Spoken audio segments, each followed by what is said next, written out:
बिस्मिल्लाहिर रहमानिर रहीम। प्रिय बंधुगण, আপনারা হযরত আব্দুল কাদের জিলানী রহমাতুল্লাহ আলাইহির অনেক ছোট্ট ছোট্ট ঘটনা শুনেছেন, কিন্তু আব্দুল কাদের জিলানী রহমাতুল্লাহ আলাইহির পরিপূর্ণ জীবনী হয়তো বা কখনো শুনেননি। তাই আজকের ভিডিওতে আব্দুল কাদের জিলানী রহমাতুল্লাহ আলাইহির পরিপূর্ণ জীবনী আপনাদের সম্মুখে তুলে ধরা হবে। যদি একদিনে সম্ভব না হয় তাহলে কয়েকদিনে হলেও এই ভিডিওটি পরিপূর্ণ দেখার আবেদন রইল। এই জন্য ভিডিওটি এখনই শেয়ার করে রেখে দিন, যখনই সময় পাবেন ভিডিওটি বার করে পরিপূর্ণ দেখে নেবেন ইনশাআল্লাহ। তাহলে চলুন শুরু করা যাক। বড় পীর হযরত আব্দুল কাদের জিলানী রহমাতুল্লাহ আলাইহি 470 হিজরিতে জিলান নামক একটি শহরে জন্মগ্রহণ করেন। তার মহিয়সী মাতা আমাতুল জব্বার বলেন, যখন আমার ছেলে আব্দুল কাদের ভূমিষ্ঠ হয় তখন সে রমজান মাসে দিনের বেলায় দুধ পান করত না। আকাশ মেঘাচ্ছন্নের কারণে ঈদের চাঁদ দেখা না গেলে তার মা পুরো নিশ্চয়তার সাথে বলতেন যে আজ রমজানের শেষ তারিখ, কারণ আব্দুল কাদের আজ দুধ পান করেনি। ওই দিন থেকে সারা গিলান শহরের মধ্যে একথা প্রসিদ্ধ লাভ করল যে আশরাফের ঘরে যে সন্তান ভূমিষ্ঠ হয়েছে সে রমজান মাসে দিনের বেলায় দুধ পান করে না। হযরত আব্দুল কাদের জিলানী রহমাতুল্লাহ আলাইহি তিনি বলেন, ছেলেবেলায় একবার আমার মাঠে যাওয়ার সুযোগ হয়। সাধারণ কৃষকের মতো একটি গরুর পিছনে দাঁড়িয়ে হাল চালাতে থাকি। তখন আমার আশ্চর্যের সীমা রইল না যখন আমি দেখলাম যে ওই গরুর একজন মানুষের মতন আওয়াজ করে আমাকে বলতে লাগলো, হে আব্দুল কাদের, তোমাকে কৃষি কাজের জন্য সৃষ্টি করা হয়নি, আর আল্লাহ তোমাকে এটার নির্দেশও দেননি। এ কথা শুনে আমি ভয় পেয়ে গেলাম। এরপর ঘরে চলে আসি। ঘরের ছাদে উঠে হাজী সাহেবদেরকে আরাফাতের ময়দানে দাঁড়িয়ে থাকতে দেখতে পেলাম। তখন আমি আমার মায়ের কাছে এসে শরিয়ত ও তরিকতের উচ্চ ইলম অর্জন করার জন্য বাগদাদে যাওয়ার জন্য অনুমতি প্রার্থনা করলাম। আমার দীর্ঘ সংকল্প দেখে আমার মা কাঁদলেন এবং ঘরের ভিতরে গিয়ে আমার পিতার উত্তরাধিকার সূত্রে রেখে যাওয়া 80 দিনার বের করলেন। 40 দিনার আমার ভাইয়ের জন্য রেখে বাকি 40 দিনার আমাকে দিলেন এবং আমার জামার আস্তিনের নিচে তা একটি পকেটে সেলাই করে দিলেন আর সফরের অনুমতি দিয়ে দিলেন এবং এ বলে উপদেশ দিলেন, বৎস, সর্বদা সত্য কথা বলবে। বিদায়ের প্রাককালে বললেন, আমি তোমাকে আল্লাহর কাছে সুপুর্দ করছি, হয়তো তোমাকে আর এ জীবনে দেখতে পাবো না। আমি বণিক কাফেলার সাথে বাগদাদ অভিমুখে রওনা হই। আমাদের কাফেলা যখন হামদান অতিক্রম করল তখন 60 জনের একটি ডাকাত দল কাফেলার উপর আক্রমণ করে বসে সকলের সহায় সম্পদ সব লুটপাট করে নিল, কিন্তু কেউ আমার প্রতি তাকালো না। সবশেষে একজন ডাকাত আমার কাছে এসে বলল, ফকির, তোমার নিকট কিছু আছে নাকি? আমি বললাম, হ্যাঁ, 40 দিনার আমার বগলের নিচে জামার আস্তিনে সেলাই করা আছে। আমি তার সাথে ঠাট্টা করছি ভেবে ডাকাতটি চলে গেল। অন্য একজন ডাকাত পুনরায় জিজ্ঞাসা করলে আমি পূর্বের ন্যায় উত্তর দেই। সমস্ত ডাকাত যখন তাদের সর্দারের কাছে একত্রিত হলো, আমার ব্যাপারে তাকে অবহিত করা হলো। তখন ডাকাত সর্দার আমাকে ডেকে পাঠালেন। আমি গিয়ে দেখলাম তারা লুটেরা সম্পদ বন্টনে ব্যস্ত। সর্দার আমাকে বলল, তোমার কাছে কি আছে? আমি তাকে ওই 40 দিনারের কথা বললাম। তখন সে বলল, দেখো তো ছেলেটি সত্য বলছে কিনা। যখন আমার কথা সত্য প্রমাণিত হলো তখন সে বলল, তোমাকে সত্য কথা বলতে কিসে উৎসাহিত করেছে? তোমার কাছে কিছু নেই বললেই তো আমরা বিশ্বাস করতাম। আমি বললাম, ঘর থেকে আসার সময় আমার মা আমাকে সর্বদা সত্য কথা বলতে উপদেশ দিয়েছিলেন। আমার কথা শুনে ডাকাত সর্দার অঝরে কাঁদলেন আর বললেন, এ ছোট্ট ছেলে মায়ের উপদেশ মান্য করা থেকে সরে দাঁড়ায়নি, কিন্তু আমি আল্লাহর অবাধ্যতায় সারা জীবন নষ্ট করলাম। তখন ডাকাত সর্দার ও তার দল সবাই তওবা করেন, কাফেলার মাল ফিরিয়ে দেন এবং সেখান থেকে চলে যান। আব্দুল কাদের জিলানী রহমাতুল্লাহ আলাইহি শেখ আবু সাইদ মুবারক ইবনে আলী মখজুমি থেকে তরিকতের খেলাফত অর্জন করেন। তিনি শেখ আবুল হাসান আলী ইবনে ইউসুফ কারশি হাক্কারি থেকে, তিনি শেখ আবুল ফারাহ তারতুসি থেকে খিলাফত অর্জন করেন। শেখ তারতুসি হজরত আবু বকর শিবলি থেকে, আর তিনি শেখ আবুল কাসিম জুনায়েদ বাগদাদি থেকে, তিনি শেখ সিররি শক্তি থেকে, তিনি শেখ মারুফ করখি থেকে, তিনি শেখ দাউদ তাই থেকে এবং তিনি শেখ হাবিব আজমি থেকে, তিনি শেখ হাসান বসরি থেকে, তিনি আমিরুল মুমিনিন হজরত আলী ইবনে আবু তালিব রাদিয়াল্লাহু আনহু থেকে খিলাফত অর্জন করেন। আর হজরত আলী রাসূলুল্লাহ সাল্লাল্লাহু আলাইহি ওয়াসাল্লামের কাছ থেকে খিলাফতের খিরকা লাভ করেন। হজরত গাউসুল আজমের শায়েখগণের মধ্যে হজরত হাম্মাদ দাব্বাসও তিনিও রয়েছেন। তিনি ছিলেন একজন উম্মি, কিন্তু শরিয়ত ও তরিকতের জ্ঞান ও নিগুর রহস্যের দ্বার তার জন্য খুলে দিয়েছিল মহান আল্লাহ রাব্বুল আলামিন। বড় বড় তরিকতের শায়েখগণ তার থেকে ফয়েজ অর্জন করেন। একদিন হজরত আব্দুল কাদের জিলানী রহমাতুল্লাহ আলাইহি হজরত হাম্মাদ দাব্বাসের সাথে এক মুসাফির খানায় বসা ছিলেন। তখন কোনো প্রয়োজনে হজরত গাউসুল আজম বাইরে গেলেন। তখন হজরত হাম্মাদ উপস্থিত জনতার উদ্দেশ্যে বললেন, এ যুবকের কদম আল্লাহর সকল অলির গর্দানের উপর হবে, আর আল্লাহর নির্দেশ ক্রমে একদিন তিনি প্রকাশ্যে কথা ঘোষণা করবেন। হজরত শেখ আলী ইবনে হাইতির বর্ণনায় বিশুদ্ধ সনদে এ কারামাত প্রসিদ্ধ যে যদি কোনো ব্যক্তি বাঘের মুখোমুখি হয়, তখন যদি হজরত গাউসুল আজমের নাম স্মরণ করা হয়, বাঘ তার উপর হামলা করবে না। মাছির অনিষ্ট থেকে বাঁচার জন্য যে ব্যক্তি তার নামের ওজিফা পড়বে, মাছি ওই স্থান থেকে চলে যাবে। হজরত গাউসুল আজমের ছেলে শেখ সাইফুদ্দিন আব্দুল ওয়াহাব বর্ণনা করেন, প্রতি চন্দ্র মাসের নতুন চাঁদ উদিত হওয়ার পূর্বে ওই মাস মানবাকৃতিতে আমার সম্মানিত পিতার কাছে উপস্থিত হতো। যদি আগত মাসের অবস্থাদি উত্তম বলে মনে হতো, তখন সে সুশ্রী আকৃতি নিয়ে সাক্ষাতের জন্য উপস্থিত হতো। 560 হিজরির জামাদুল আখিরের শেষ শুক্রবারে হজরত শেখ আব্দুল কাদের জিলানী রহমাতুল্লাহ আলাইহির দরবারে একজন সুন্দর গঠনের যুবক এসে আসসালামু আলাইকুম বলল। তার সাথে বলল, আমি রজব মাস আপনাকে সুসংবাদ দিতে এসেছি। এ মাস আপনার জন্য এবং সাধারণ মুসলমানের জন্য কল্যাণ ও বরকতের কারণ হবে। তেমনিভাবে রজব মাসের শেষ দিন এক কুশ্রী ব্যক্তি এসে আসসালামু আলাইকুম বলে সালাম দিয়েছেন আর বলেন, হুজুর, আমি হলাম শাবান মাস। এ মাসে বাগদাদে অনেক লোক মৃত্যুর শিকার হবে, হিজাজ অঞ্চলে দুর্ভিক্ষ দেখা দেবে, খারাসানে যুদ্ধ ও সন্ত্রাস ছড়িয়ে পড়বে। সুতরাং ওই মাসে তাই হলো। রোজার আদব ও গাউসুল আজমের কিছু উক্তি। হজরত আব্দুল কাদের জিলানী রহমাতুল্লাহ আলাইহি বলেন, রোজাদারের উচিত নিজ রোজাকে গুনাহের অপবিত্রতা থেকে রক্ষা করা।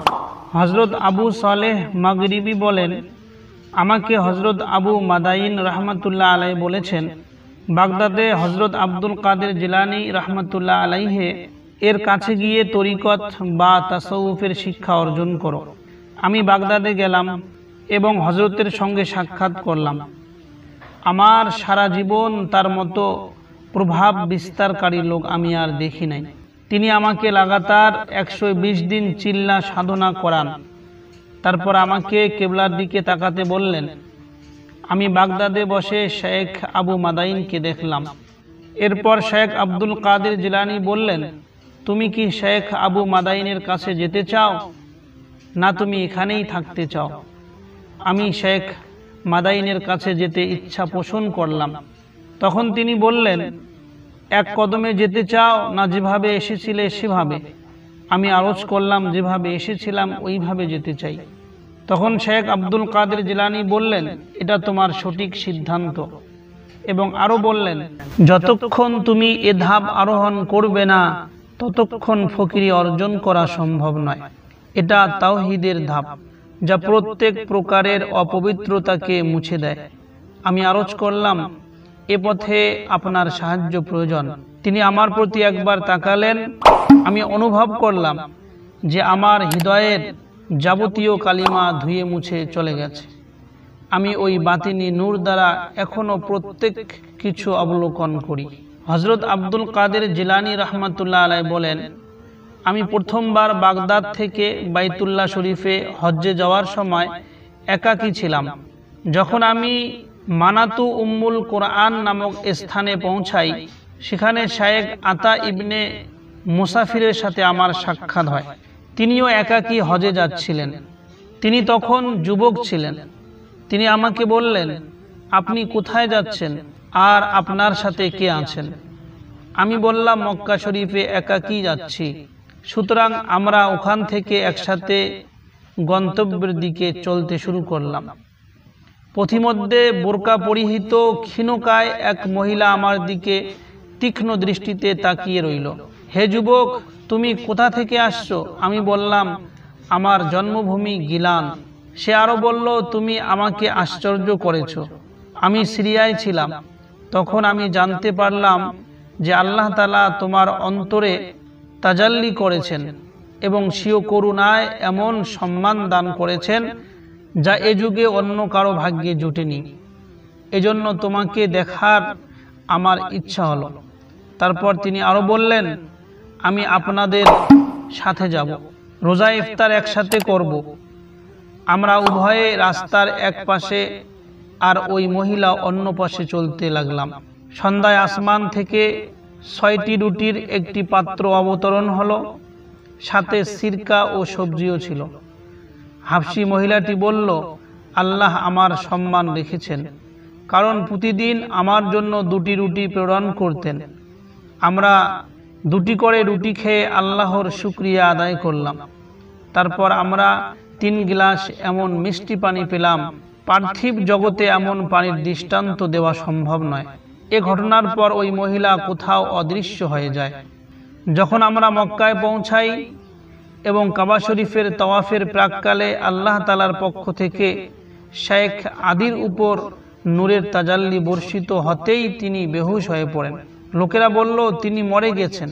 কিন্তু ওই মহিলা আগ বাড়িয়ে তাকে দোলা দিল এবং বলল, যে আল্লাহ তোমাকে মেরেছে তিনি জীবিত করতে পারেন।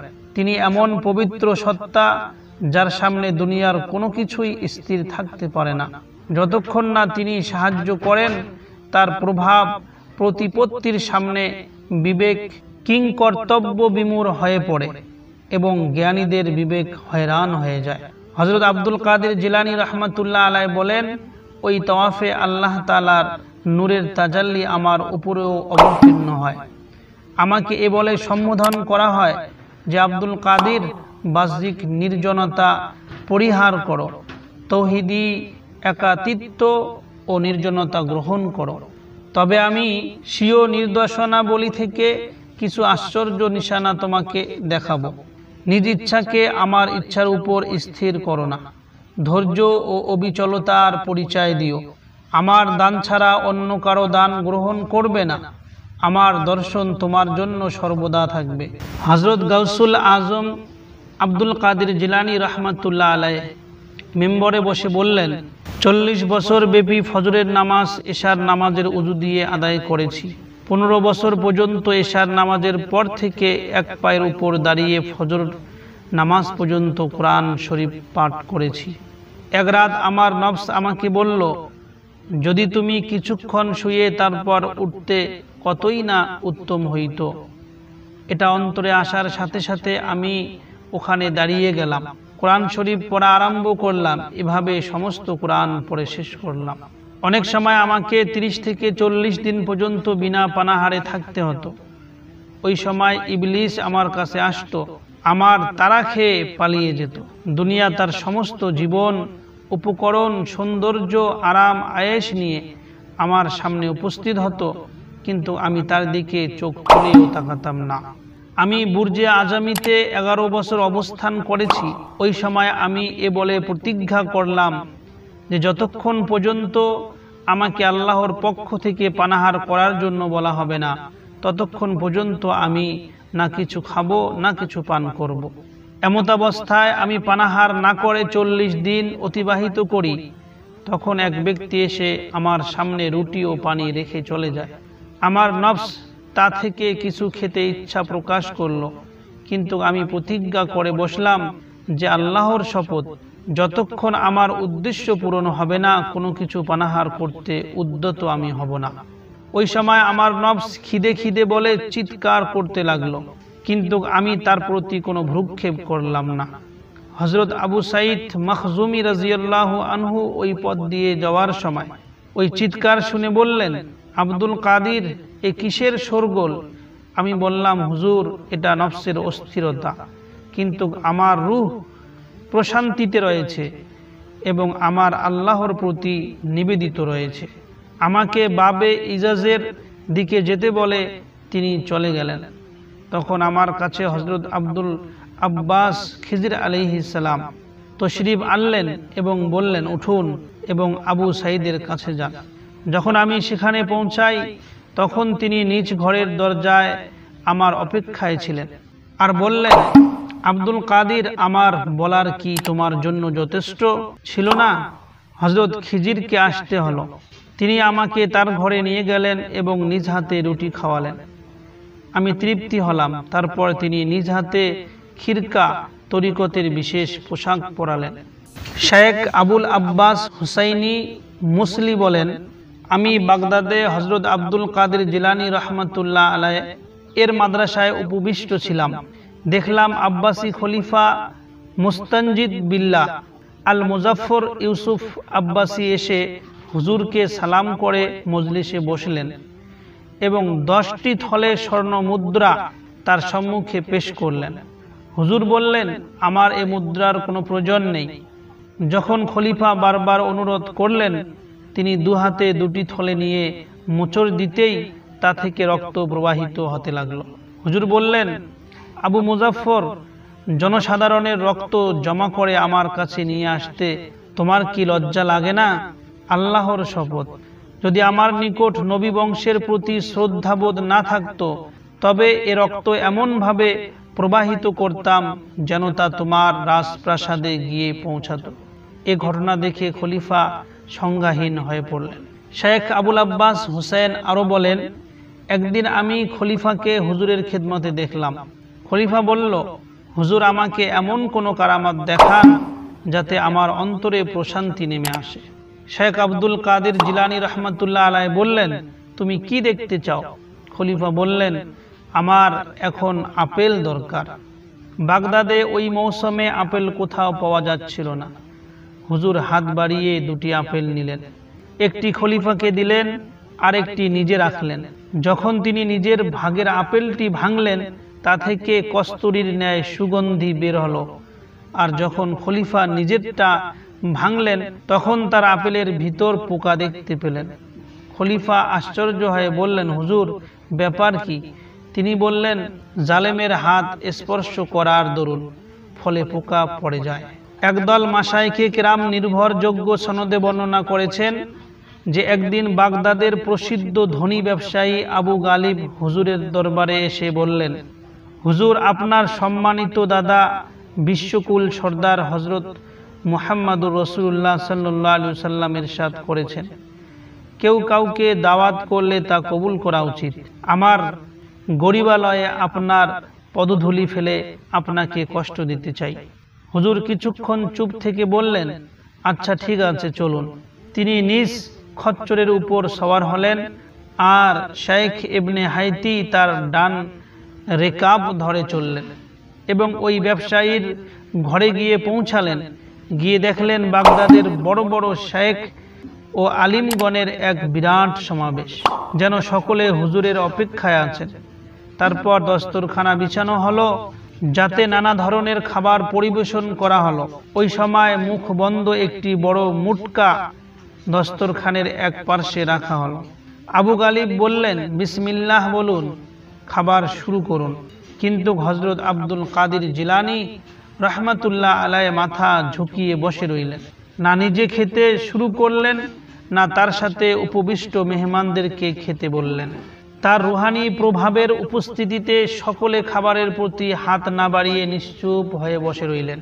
একবার কিছু দুষ্ট প্রকৃতির শিয়া তার কাছে মুখ বন্ধ 2টি ঝুড়ি নিয়ে এসে বলল, বলুন তো এ ঝুড়ি 2টির মধ্যে কি আছে? তিনি চেয়ার থেকে নেমে আসলেন এবং একটি ঝুড়ির উপর হাত রেখে বললেন, এতে একজন লুলা ছেলে রয়েছে।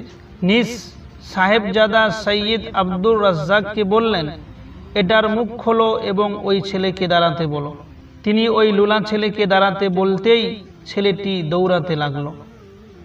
অপর ঝুড়ির উপর হাত রেখে বললেন, এতে একজন সুস্থ ছেলে রয়েছে। ঝুড়ির মুখ খুলে তাকে নির্দেশ দিলেন, ঝুড়ি থেকে বের হয়ে বসে পড়ো। যখন ছেলেটি বসে পড়ল তখন সমস্ত শিয়া তওবা করলেন। ওই দিন তার মজলিসে ভয়ে 3 জন লোক মারা যায়।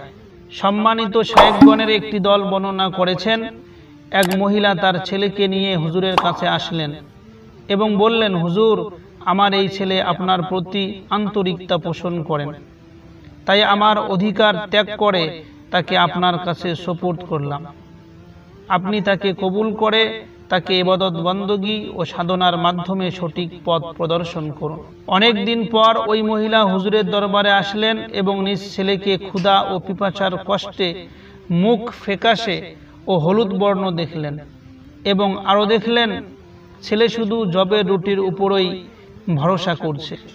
যখন ওই মহিলা হুজুর গাউসুল আজমের কাছে গিয়ে দেখলেন একটি প্লেটের মধ্যে মুরগির হাড় পড়ে আছে যা তিনি খেয়েছিলেন, ওই মহিলা অভিযোগের সুরে বললেন, আপনি তো মুরগি খাচ্ছেন আর আমার ছেলে ক্ষুধার্ত অবস্থায় দিন কাটাচ্ছে। তিনি হাড়গুলোর উপর হাত রেখে বললেন, আল্লাহর হুকুমে উঠো। একথা বলা মাত্রই ওই হাড়গুলো জীবিত মুরগি হয়ে এদিক সেদিক ঘোরাফেরা করতে লাগলো। হুজুর বললেন, যখন তোমার ছেলে এ মর্যাদায় পৌঁছাবেন তখন মুরগির মাংস খেতে কোনো অসুবিধা নেই। কয়েকজন শাইখে তরিকত বর্ণনা করেন, আমরা হযরত আব্দুল কাদের জিলানী রহমাতুল্লাহ আলাইহির সাথে বাগদাদ মাদ্রাসায় বসেছিলাম। তিনি মজলিস থেকে উঠে নিজ খড়ম পরিধান করলেন এবং উজু করে 2 রাকাত নফল নামাজ আদায় করতে লাগলেন। নামাজ শেষে বিকট শব্দ করে তার একটি খড়ম বাতাসে নিক্ষেপ করলেন, যা মুহূর্তে আমাদের চোখের অদৃশ্য হয়ে যায়। তারপর অপর খড়মটিও নিক্ষেপ করলেন, তাও দেখতে দেখতে কোথাও অদৃশ্য হয়ে যায়। তারপর নিজ অবস্থানে বসে পড়লেন। তার এ কাজের প্রকৃত রহস্য জানতে আমাদের কারো সাহস হয়নি। এই ঘটনার 1 মাস পর অনারব দেশ থেকে একটি কাফেলা বাগদাদে পৌঁছালো। তাদের দলনেতা এসে বলল, আমরা হযরত গাউসুল আজমের জন্য কিছু উপহার নিয়ে এসেছি। হুজুরকে তা বলা হলে হুজুর বললেন, ওই উপহার নিয়ে আসতে বলো। ওই কাফেলা 1 মণ রেশমি কাপড়, পশমি কাপড় এবং অনেক স্বর্ণ দিলেন এবং সাথে ওই খড়ম দুটিও পেশ করলেন যা 1 মাস পূর্বে হুজুর বাতাসে নিক্ষেপ করেছিলেন। আমরা জিজ্ঞাসা করলে তারা বললেন, আমরা সফর মাসের 3 তারিখে রবিবার এক মরুভূমির পথে সফর করছিলাম। হঠাৎ আমাদের উপর আরব ডাকাতের একদল হামলা করে ফেলে। তাদের 2 জন সর্দার ছিল। তারা আমাদের কাফেলার সবকিছু লুণ্ঠন করে নিয়ে নেয় এবং অনেককে তারা মেরেও ফেলে। কাফেলা লুণ্ঠিত হওয়ার পর পার্শ্বের এক উপত্যকায় গিয়ে আমরা অবস্থান করছিলাম। সেখানে আমরা ডাক দিয়ে বললাম, যদি এ বিপদের সময় শায়েখ আব্দুল কাদের জিলানী রহমাতুল্লাহ আলাই আমাদেরকে সাহায্য করেন তবে আমরা তার খিদমতে এ উপহার পেশ করব। এই কথা বলার সঙ্গে সঙ্গে তখনই উপত্যকার এমন ডাক চিৎকার শোনা গেল যদ্দরুন গোটা উপত্যকা কেঁপে উঠল। ডাকাতরা ভয়ে কাতর হয়ে পড়ল। আমরা মনে করেছি হয়তো অন্য ডাকাতের দল তাদের উপর হামলা করে বসেছে, কিন্তু কিছুক্ষণ পর কয়েকজন ডাকাত ভয়ে কেঁপে কেঁপে আমাদের কাছে আসলো আর বলতে লাগলো, আপনাদের মাল সম্পদ নিয়ে নিন, আর ওইখানে গিয়ে দেখুন আমাদের উপর কি বিপদ এসেছে। আমরা সেখানে গিয়ে দেখলাম 2 ডাকাত সর্দারের লাশ পড়ে আছে আর উভয়ের লাশের পাশে 2টি খড়ম পড়ে আছে। আমাদের মাল সম্পদ ফেরত দিতে গিয়ে তারা বলল, এতে কোনো গূঢ় রহস্য নিহিত আছে যা আমাদের বোঝা সম্ভব নয়। হযরত আবুল হাসান বাগদাদি বলেন, আমি বাগদাদ মাদ্রাসায় হযরত মহিউদ্দিন আব্দুল কাদের জিলানী রহমাতুল্লাহ আলাইহির কাছে পড়তাম। আমি প্রায় রাতে জাগ্রত থাকতাম যেন হুজুরের কোনো প্রয়োজনে সাহায্য করতে পারি।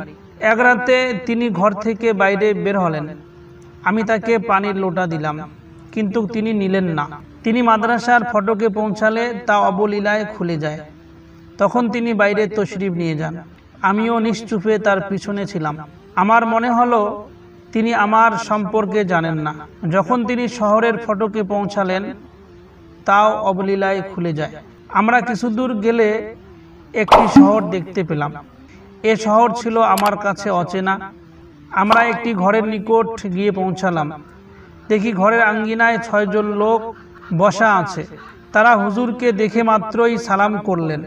আমি ঘরের একটি পিলার ঘেঁষে দাঁড়িয়ে রইলাম। কিছুক্ষণ পর ঘর থেকে কান্নার শব্দ শুনতে পেলাম, যা অল্প সময়ের মধ্যে বন্ধ হয়ে যায়। ওই মুহূর্তে একজন লোক কান্নার শব্দের দিকে এগিয়ে গিয়ে একজন লোককে কাঁধে করে বাইরে নিয়ে আসলো। বড় বড় গোঁফধারী এক ব্যক্তি বাহির থেকে এসে তার সামনে দুজানু হয়ে বসে পড়লেন। হুজুর তাকে কালিমা শরীফ পড়ালেন এবং লম্বা গোঁফ পরিষ্কার করিয়ে খিরকা পরিধান করালেন এবং তার নাম রাখলেন মুহাম্মদ। আর বললেন, আমি নির্দেশ দিচ্ছি যে ইনি মৃত ব্যক্তির আবদাল হিসেবে সাব্যস্ত হবেন। সে বলল, মাথা পেতে মেনে নিলাম। তারপর তিনি উঠে দাঁড়ালেন, সেখান থেকে বের হয়ে আসলেন। আমিও হুজুরের পিছনে ছিলাম। কিছুক্ষণ পর আমরা বাগদাদে এসে পৌঁছালাম। আমি মাদ্রাসায় চলে গেলাম, তিনি নিজ ঘরে চলে গেলেন। পরের দিন যখন পাঠের আসরে বসলাম, তার রুহানি প্রভাবের ফলে পড়তে পারছিলাম না। তিনি আমাকে বললেন, বৎস, ভয় করো না, পড়তে থাকো। আমি তাকে শপথ দিয়ে রাতের ঘটনার বিস্তারিত বিবরণ জানতে চাইলাম। তখন তিনি বললেন, তুমি যে শহরে গেছো তা হচ্ছে নিহাওয়া। ওই 6 জন লোক ছিল আবদাল, আর ক্রন্দনকারী ছিল 7ম আবদাল। তার ওয়াফাতের সময় হওয়াতে আমাকে সেখানে যেতে হয়েছে, আর সে তাকে কাঁধে নিয়েছে। সে হচ্ছে হযরত খিজির। তিনি তাকে দাফন করেছেন। আর যে লোককে আমি কালিমা শরীফ পড়িয়েছি সে হচ্ছে তুর্কিস্তানের একজন খ্রিস্টান। আমি নির্দেশ দিয়েছি ওই ওয়াফাতপ্রাপ্ত আবদালের উনি স্থলাভিষিক্ত হবেন। সে আমার কাছে তওবা করেছেন এবং ইসলাম গ্রহণ করেছেন। এখন সেও তাদের সাথে আছেন। এখন তুমি কথা দাও যেন এ ঘটনা আমার জীবদ্দশায় কাউকে বলবে না। আবু সাঈদ আবদুল্লাহ ইবনে আহমদ বাগদাদি রহমাতুল্লাহ আলাইহি বর্ণনা করেন, আমার মেয়ে ফাতিহা 16 বছর বয়সে একদিন ঘরের ছাদে উঠলেন। একজন জিন তাকে ছিনিয়ে নিয়ে চলে গেল। এ ঘটনা আমি আমার দয়াবান মুর্শিদ হযরত শেখ সৈয়দ মহিউদ্দিন আব্দুল কাদের জিলানী রহমতুল্লাহ আলাইকে জানাই। তিনি বললেন, আজ রাতে কারখের বিজন স্থানে অমুক টিলায় নিজের চতুর্পার্শ্বে বৃত্ত টেনে বসবে, আর বৃত্ত টানার সময় পড়বে বিসমিল্লাহি আলা নিয়াতি আব্দুল কাদের। রাতের অন্ধকারে তোমার কাছে জিনদের বিভিন্ন দল আসতে থাকবে। তাদের দেখে তুমি ভয় করো না। শেষ রাতে ফজরের সময় জিনদের বাদশাহ তোমার কাছে আসবে এবং তোমার কাছে তোমার অভিযোগ জানতে চাইবে। তখন তুমি তাকে বলবে, আমাকে সৈয়দ আব্দুল কাদের পাঠিয়েছে, আর আমার মেয়ে কোথাও নিখোঁজ হয়ে গেছে। তার কথা মতো ওই টিলায় গিয়ে বৃত্ত এঁকে নিলাম। দেখতে কুশ্রী অনেক জিন আমার বৃত্তের চতুর্দিকে ঘুরতে লাগলো। সবশেষে তাদের বাদশাহ একটি ঘোড়ায় চড়ে জিনদের এক বিরাট দল নিয়ে আমার কাছে আসলো, আর আমার সামনে দাঁড়িয়ে বলল, ভাই, তোমার কি খিদমত করতে পারি? আমি যখন হযরত শেখের নাম নিলাম, সে সম্মান দেখিয়ে ঘোড়া থেকে নিচে নেমে এলো এবং মাটি চুম্বন করে বৃত্তের বাইরে বসে পড়ল, আর আমার অভিযোগ পেশ করতে বলল। আমি আমার মেয়ে নিখোঁজ হওয়ার সংবাদ তাকে শোনালাম। তখন সে নিজ দলবলের কাছে জিজ্ঞাসা করিল, এ কাজ কে করেছ? যখন সবাই না বলে নিজেদের অজ্ঞতা প্রকাশ করল, তখন তার সামনে এক অবাধ্য জিনকে উপস্থিত করা হলো, যার কাছে মেয়েটি ছিল। জিনগণ বলল, এ অবাধ্য জিন চীন দেশের জিনদের একজন। বাদশাহ বলল, তুমি এই মেয়েকে সৈয়দ গৌসুল আজমের শহর থেকে কেন ছিনতাই করেছো? সে বলল, তাকে আমার পছন্দ হয়েছে তাই। বাদশাহ বলল, এ মর্দুদের মাথা উড়িয়ে দাও। সুতরাং তাই করা হলো। আর মেয়েকে আমার কাছে ফিরিয়ে দেওয়া হলো। আমি বাদশার প্রশংসা করতে গিয়ে বললাম, তোমার মতো বাধ্য জিন কোথাও আমি দেখিনি। জিনটি বলল, কেন হব না? হযরত গাউসুল আজম রহমাতুল্লাহ আলাইহে ঘরে বসে অবাধ্যদের প্রতি একটি দৃষ্টি দেওয়া মাত্রই তারা ভয়ে গর্তে মুখ লুকিয়ে বেড়ায়। তদুপরি আল্লাহ তাআলা তাকে জিন ও মানুষের মধ্য থেকে কুতুব নিযুক্ত করার অধিকার দিয়ে রেখেছেন। একদিন শেখ ইবনে হাইতি শেখ আব্দুল কাদের জিলানী রহমাতুল্লাহ আলাইয়ের বাড়িতে আসলেন। তিনি এসে দেখলেন ঘরের বাইরে এক যুবক অক্ষম অবস্থায় পড়ে আছে। শেখ ইবনে আলী হাইতি তাহা দেখে বলল, হুজুরের দরবারে আমার এ দুরবস্থার জন্য সুপারিশ করুন। যখন তিনি হুজুরের কাছে গেলেন তখন ওই যুবকের ব্যাপারে সুপারিশ করলেন। তখন হুজুর বললেন, তোমার খাতিরে তাকে ক্ষমা করলাম। শেখ হাইতি ওই যুবককে এ সুসংবাদ দিতেই সে হঠাৎ দুবাহু নেড়ে বাতাসে উড়ে যায়। হযরত আব্দুল কাদের জিলানী রহমাতুল্লাহ আলাইহ থেকে এ যুবক সম্পর্কে জানতে চাইলে তিনি বললেন, এ যুবক বাতাসে উড়ে যাচ্ছিল আর মনে মনে বলছিল, বর্তমানে বাগদাদে কোনো সাহিবে হাল নেই। আমি তার নফসের অহমিকা ভেঙে দেওয়ার জন্য ওই অবস্থা করেছিলাম। শেখ উমর বাজ্জাস বলেন, একদিন শুক্রবার আমি হযরত আব্দুল কাদের জিলানী রহমাতুল্লাহ আলাইয়ের সাথে জামে মসজিদে গেলাম। তখন দেখলাম কেউ তার প্রতি তাকাবে তো দূরের কথা, সালামও করছে না। আমি মনে মনে এ বলে আশ্চর্য হলাম যে এখানে এত লোকের ভিড় অথচ তার প্রতি ভ্রুক্ষেপ নেই।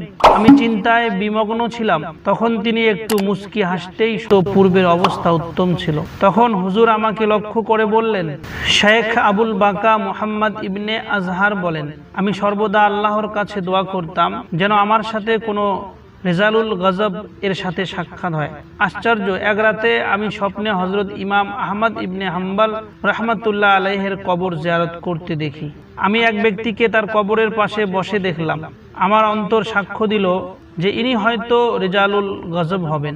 আমি যখন জাগ্রত হলাম তখন আমার অন্তরে ইচ্ছা জাগলো যেন আমি তাকে জাগ্রত অবস্থায় দেখতে পাই।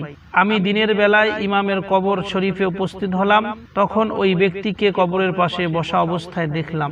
ওই ব্যক্তি জিয়ারত শেষে সেখান থেকে বের হলে আমিও তাকে অনুসরণ করে বেরিয়ে পড়লাম।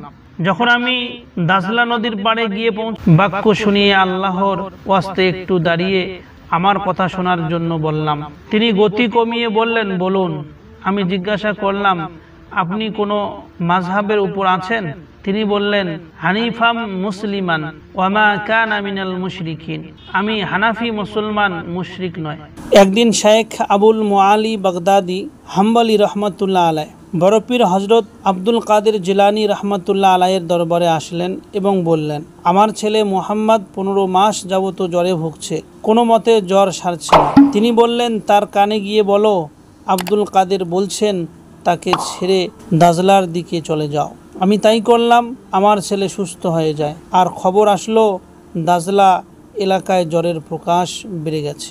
আবু হাফস উমর ইবনে সালেহ বাগদাদি নিজ উটনিকে তাড়িয়ে হযরত গাউসুল আজম আব্দুল কাদের জিলানী রহমাতুল্লাহ আলাইয়ের খেদমতে উপস্থিত হয়ে আরজ করলেন, হুজুর, আমি হজে যেতে ইচ্ছুক।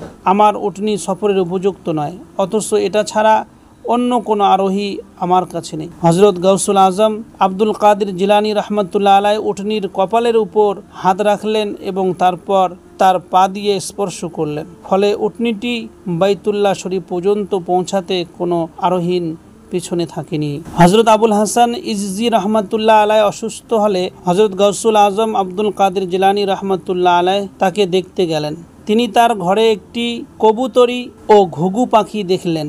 আবুল হাসান ইজজি বললেন, এ কবুতরি 6 মাস হয়েছে ডিম দিচ্ছে না, আর এ ঘুঘু 9 মাস হলো শব্দ করছে না। তিনি কবুতরির পাশে গিয়ে বললেন, নিজ মালিকের উপকার করো। আর ঘুঘুকে বললেন, নিজ স্রষ্টার তসবিহ বর্ণনা করো। ঘুঘু ওই দিন থেকে এমনভাবে ডাকতে শুরু করলো যে বাগদাদবাসী শুনে আনন্দিত হতো, আর কবুতরিটি জীবনভর ডিম ও বাচ্চা দিতে লাগলো। শরীফ হোসেন মুসলি বলেন, আমি হযরত আব্দুল কাদের জিলানী রহমাতুল্লাহ আলাইয়ের 13 বছর খেদমত করেছি। এ সুদীর্ঘ সময়ে আমি তার শরীরে মাছি বসতে দেখিনি। আর না তিনি কোনোদিন নাক ঝেড়েছেন, না কোনো বড় লোকের সম্মানে দাঁড়িয়েছেন, আর না কোনো বাদশাহের কাছে গেছেন। কোনো বিচারকের বিছানায় তিনি কোনোদিন বসেননি, কোনো বাদশার ভোজ সভায় যোগ দেননি। তিনি বাদশাহ ও বড় লোকদের বিছানায় আরাম করাকে শাস্তির কারণ মনে করতেন। অনেক সময় বড় বড় মন্ত্রী ও আমির তার সাক্ষাৎ লাভের জন্য আসতেন, তিনি তখন ঘরের ভিতর চলে যেতেন। যখন তারা এসে বসে পড়ত তখন তিনি ঘর থেকে বের হতেন, যাতে দুনিয়া পূজারীর জন্য দাঁড়াতে না হয়। হযরত গাউসুল আজম রাহমাতুল্লাহ আলাইহির একজন খাদিমের একবার ৭০ বার স্বপ্নদোষ হয়। প্রতিবারই সে এক একজন নতুন মহিলার সাথে স্বপ্নে সহবাসে মিলিত হয়। সকালে সে এ স্বপ্নের কথা বলার ইচ্ছায় হুজুরের মজলিসে উপস্থিত হয়। ওই লোকটি বলার আগেই হুজুর বললেন, রাতের ঘটনায় ভয় পাওয়ার কারণ নেই। আমি লৌহে মাহফুজে যখন দেখলাম তোমার তকদিরে ৭০ বার বেবিচার করার কথা লেখা রয়েছে, তখন আমি আল্লাহর দরবারে তোমার ক্ষমা প্রার্থনা করলাম। আল্লাহ আমার প্রার্থনা কবুল করেন, জাগ্রত অবস্থাকে নিদ্রা অবস্থায় পরিবর্তন করে দিলেন। শেখ আবুল হাসান আলী খাব্বার বলেন, আমি শেখ আবুল কাসিম উমর বাজ্জাজকে বলতে শুনেছি যে হযরত গাউসুল আজম আব্দুল কাদের জিলানী রহমাতুল্লাহ আলাইহ ইরশাদ করতেন, যে ব্যক্তি বিপদের সময় আমার ওসিলা নিয়ে আল্লাহর কাছে প্রার্থনা করবে তার বিপদ দূরীভূত হয়ে যাবে। যে ব্যক্তি বিপদের সময় আমার নাম নিয়ে আহ্বান করবে বিপদের ঝড় দূর হয়ে যাবে। আর যে ব্যক্তি এ নিয়মে 2 রাকাত নামাজ আদায় করবে তার প্রত্যেক অভাব পূরণ হবে। নামাজের নিয়ম হচ্ছে প্রতি রাকাতে সূরা ফাতিহা পড়ার পর 11 বার সূরা ইখলাস পড়বে এবং সালাম ফেরানোর পর 11 বার হুজুর সাল্লাল্লাহু আলাইহি ওয়াসাল্লামের উপর দরুদ শরীফ পড়বে। তারপর ইরাকের দিকে মুখ করে 11 কদম চলবে এবং আমার নাম নিয়ে আহ্বান করবে আর স্বীয় হাজতের কথা মনে মনে স্মরণ করবে। আল্লাহর হুকুম তার ওই অভাব পূরণ হয়ে যাবে ইনশাআল্লাহ। শেখ মনসুর বর্ণনা করেন, একদিন আমি হযরত আব্দুল কাদের জিলানী রাহমাতুল্লাহ আলাইহির দরবারে উপস্থিত ছিলাম। ওই সময় তিনি কি যেন লিখছিলেন, তখন ছাদ থেকে কাগজের উপর কিছু মাটি ঝরে পড়ল। হুজুর তা ঝেড়ে নিলেন। এভাবে 3 বার পড়ল, প্রতিবারই ঝেড়ে নিলেন। চতুর্থবার পড়লে ছাদের দিকে মুখ তুলে তাকালেন, দেখলেন একটি ইঁদুর মাটি ফেলছে। তখন তিনি বললেন, আল্লাহর হুকুমে তোমার মাথা ছিন্ন হোক। এ কথা বলতেই ইঁদুরটির মাথা ঘাড় থেকে বিচ্ছিন্ন হয়ে ঘরের একপাশে গিয়ে পড়ল। তা দেখে তিনি লেখা বন্ধ করে এবং কাঁদতে লাগলেন। আমি আরজ করলাম, আপনি কাঁদছেন কেন? তিনি বললেন, আমি এ ভয় করছি যে কোনো মুসলমান কর্তৃক আমি কষ্ট পেলে তার অবস্থাও যেন তেমনি না হয়। হযরত আব্দুল লতিফ ইবনে আহমদ বলেন, একদিন হযরত আব্দুল কাদের জিলানী রাহমাতুল্লাহ আলাইহি বক্তৃতা দিতেছিলেন। তখন শ্রোতার অমনোযোগিতা প্রকাশ পেলে তিনি আকাশের দিকে তাকালেন এবং বললেন, আমি একাকী মুহাব্বতের সুরা পান করতে চাই না এবং আমার সাথে উপবেশনকারীদের মধ্যে কৃপণতার স্বভাব সৃষ্টি করো না। তুমি দয়াময়, তোমার দয়ার দাবি হচ্ছে কোনো উপবেশনকারী মুহাব্বতের এ সূরা থেকে যেন বঞ্চিত না হয়। এ কবিতা তিনি এমন দরদ ভরা কণ্ঠে পড়লেন যে উপস্থিত লোকদের মধ্যে ওয়াজ সৃষ্টি হলো এবং কয়েকজন শ্রোতা এ ভাব সহ্য করতে না পেরে ওই জায়গায় মারা যায়। শায়েখগণের একটি দল বর্ণনা করেন যে শায়েখ আবু মুহাম্মদ আব্দুর রহমান তাফসুনজি রহমাতুল্লাহ আলাইহি একবার মিম্বরে বসে ওয়াজ করার সময় বললেন, আমি মানুষের মধ্যে তেমনি উঁচু গর্দানের অধিকারী যেমন পাখিদের মধ্যে উট পাখি হয়ে থাকে। সুতরাং আমার যে মুরিদের বোঝা বেশি ভারী হবে তা আমি আমার গর্দানে নিয়ে নেব। ওই মজলিসে এক হাল সম্পন্ন বুজুর্গ ব্যক্তি ছিলেন। তার নাম ছিল শেখ আবুল হাসান আলী ইবনে আহমদ হাসানী। তিনি নিজ খিরকা এক পার্শ্বে রেখে বললেন, আমি আপনার সাথে কুস্তি লড়তে চাই। শেখ আব্দুর রহমান তার একথা শুনে নিশ্চুপ হয়ে গেলেন এবং নিজ মুরিদদের উদ্দেশ্যে বললেন, আমি ওই লোকের প্রতি চুল পর্যন্ত আল্লাহর বদান্যতায় পরিপূর্ণ দেখছি। তারপর তিনি উপদেশ দিয়ে বললেন, আপনি খিরকা পরিধান করে নিন। ওই হালধারী ব্যক্তি বললেন, যা একবার ফেলে দিয়েছি তা পুনরায় পরিধান করব না। তারপর নিজ স্ত্রীকে আহ্বান করে বললেন, ফাতেমা, অন্য কাপড় নাও তো। অথচ সে ওই জায়গা থেকে অনেক দূরে অবস্থান করছিল। সে কাপড় নিয়ে তাকে দিল এবং তিনি তা পরিধান করলেন। প্রিয় বন্ধুগণ, ইতিহাস পাঠে জানা যায় হুজুর গৌসে পাক আব্দুল কাদের জিলানী রহমাতুল্লাহ আলাই এমন সময়ে বাগদাদে গমন করেন যখন ইসলাম ও মুসলিম বিশ্বের পতনের যুগ আরম্ভ হয়। যদিও বাহ্যিকভাবে ইসলামী সাম্রাজ্য সুদূর স্পেন থেকে ভারতবর্ষ পর্যন্ত বিস্তৃত ছিল, কিন্তু সাম্রাজ্যের ভিতরকার অবস্থা এমন দুর্বল হয়ে পড়েছিল যা ভাষায় প্রকাশ করার মতো নয়। তখন মুসলমানদের সামাজিক, রাজনৈতিক, অর্থনৈতিক ও চারিত্রিক সহ সর্বক্ষেত্রে এক নৈরাজ্যকর অবস্থার সৃষ্টি হয়েছিল। এমনকি মুসলিম জগতের তৎকালীন রাজনৈতিক সামাজিক অবস্থা দর্শনে ইমাম গাজ্জালী রহমাতুল্লাহ আলাইয়ের মতো মহান ব্যক্তিত্ব চরম মানসিক অস্থিরতার মধ্যে দিন কাটান। শেষ পর্যন্ত তিনি বাগদাদের নিজামিয়া মাদ্রাসার তার গৌরবজনক পদ মর্যাদা ত্যাগ করে পরিব্রাজক দরবেশ রূপে গোপনে বাগদাদ ত্যাগ করেন এবং নির্জন বাস অবলম্বন করেন। এমন এক যুগ সন্ধিক্ষণে হযরত আব্দুল কাদের জিলানী রহমাতুল্লাহ আলাইহ খোদা প্রদত্ত রুহানি ও ইলমি শক্তি নিয়ে ইসলামের ডুবে যাওয়া তরিকে সমুদ্র গর্ভে নিমজ্জিত হওয়া থেকে উদ্ধার করেন। প্রিয় নবী সাল্লাল্লাহু আলাইহি ওয়াসাল্লামের সত্যিকার প্রতিনিধি হিসাবে দিনের প্রচার ও প্রসারে এবং জটিল ইসলামী তথ্য ও তাত্ত্বিক সমাধান কল্পে সর্বদা নিজেকে নিয়োজিত রাখেন। পবিত্র কোরআন ও হাদিসের অমূল্য বাণীর সঠিক ব্যাখ্যাদানে ইসলামের আসল রূপ জনসম্মুখে তুলে ধরেন। তারা অপরিসীম জ্ঞানের পরিধি, অকাঠ্য যুক্তি, ভাষার লালিতা, গতিময় বাচনভঙ্গির মাধ্যমে অধঃপতিত মানব সমাজকে তিনি ইসলামের আদর্শে অনুপ্রাণিত করেন। শুধু তার বক্তব্য শোনার জন্য খলিফা বাদশাহ হতে আরম্ভ করে দরিদ্র শ্রেণী, এমনকি ইহুদি, নাসারা, কাফের, মুশরিক সহ সমাজের সর্বস্তরের লোক যোগদান করত এবং ইসলামের সুশীতল ছায়ায় আশ্রয় নিত। ইতিহাস পাঠে যে জিনিসগুলো আমাদেরকে হতবাক করে তোলে তা হলো হুজুর গৌসে পাক রহমাতুল্লাহ আলাই তার জীবদ্দশায় ইসলামী বিশ্বে এমন প্রভাব বিস্তার করতে সক্ষম হয়েছিলেন যে ইসলামী সাম্রাজ্যের মন্ত্রীবর্গ থেকে শুরু করে সাধারণ প্রজা পর্যন্ত সকলে তার আঙ্গুল হেলনে উঠত আর বসত। আব্বাসীয় সালতানাত ছিল নামে মাত্র সাম্রাজ্যের হর্তাকর্তা। মূলত তখন বাগদাদের সকলে হুজুর গৌসে পাক রাহমাতুল্লাহ আনহুকে নিজের সর্বসেরা মনে করতেন। শুধু তাই নয়, তার প্রতিষ্ঠিত তরিকায়ে কাদিরিয়া শায়েখগণ যুগে যুগে ইসলামের পূর্ণ জাগরণে যে অসামান্য ভূমিকা রাখেন তা কোনো মুসলিম রাজা বাদশাহ রাখতে সক্ষম হয়নি। বলতে গেলে বর্তমান মুসলিম বিশ্বে যেসব মুসলমান অন্যায়, অবিচার তথা সমস্ত পাপ থেকে বিরোধ থেকে দেশের শান্তি শৃঙ্খলা রক্ষায় ভূমিকা পালন করেছেন, তাদের পিছনে যে শক্তি কার্যকর রয়েছে তা হলো সত্যপন্থী তরিকাগুলোর শিক্ষা ও আদর্শ। খ্রিস্টানদের ক্রুসেডের ফলে মুসলিম সাম্রাজ্যে যে বিপর্যয়ের সৃষ্টি হয়, মুসলমানরা নিজেদের ইমানি শক্তি ও জিহাদি প্রেরণা হারিয়ে বসেছিল, তখন হুজুর গৌসে পাক আব্দুল কাদের জিলানী রহমাতুল্লাহ আলাইয়ের শিক্ষাপ্রাপ্ত শিষ্যবৃন্দের ইমানি শক্তি এবং জিহাদি প্রেরণায় অনুপ্রাণিত হয়ে নুরুদ্দিন জঙ্গি ও সালাউদ্দিন আইয়ুবীর মতো দরবেশ বাদশাহ ইসলামী সাম্রাজ্য পুনরুদ্ধারে এগিয়ে এসেছিল।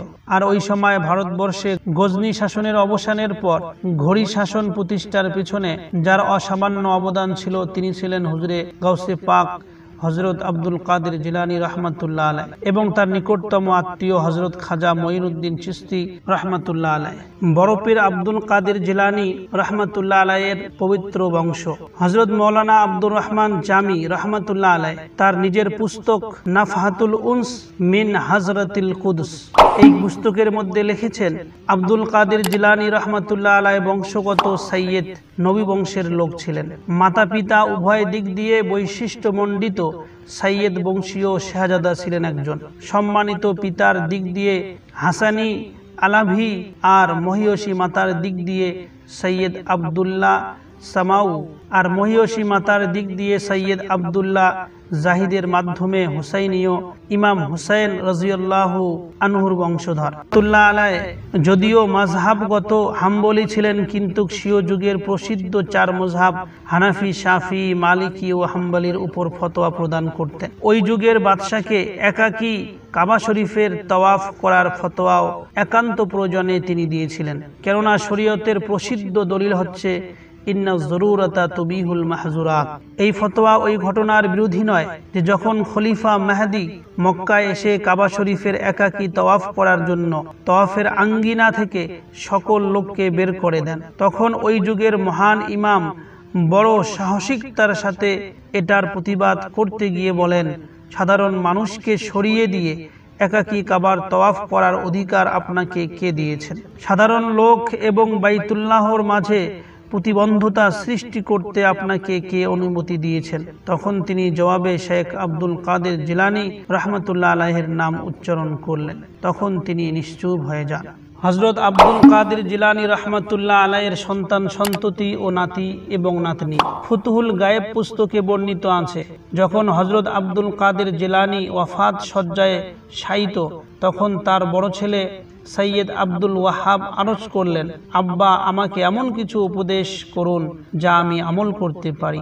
তখন তিনি বললেন, মুত্তাকি বনে যাও, আল্লাহ ব্যতীত কাউকে ভয় করো না, কারো কাছে কোনো প্রকারের ভরসা করো না, নিজের সমস্ত প্রয়োজন আল্লাহর উপর সুপুর্দ করো, তিনি ব্যতীত অন্য কারোর উপর নির্ভর করার প্রয়োজন নেই। তার দ্বিতীয় সাহেবজাদা সৈয়দ আব্দুল আজিজ তার কষ্ট ও রোগ সম্পর্কে জিজ্ঞাসা করলে তখন তিনি বললেন, এ সম্পর্কে আমাকে কোনো প্রশ্ন করো না, কারণ আমার আল্লাহ আমাকে বিভিন্ন হালাত অবস্থা পরিভ্রমণ করার নির্দেশ দিয়েছেন। শেখ আব্দুল কাদের জিলানীর তৃতীয় ছেলে সৈয়দ আব্দুল জব্বার জিজ্ঞাসা করলেন, আব্বা, আপনার শরীরের কোন অঙ্গে আপনার কষ্টের কারণ? তিনি বললেন, আমার অন্তর ব্যতীত সমস্ত অঙ্গই কষ্ট দিচ্ছে, অন্তর সুস্থ ও প্রশান্তিময় আছে, আল্লাহ তাআলার স্মরণে বিভোর আছে।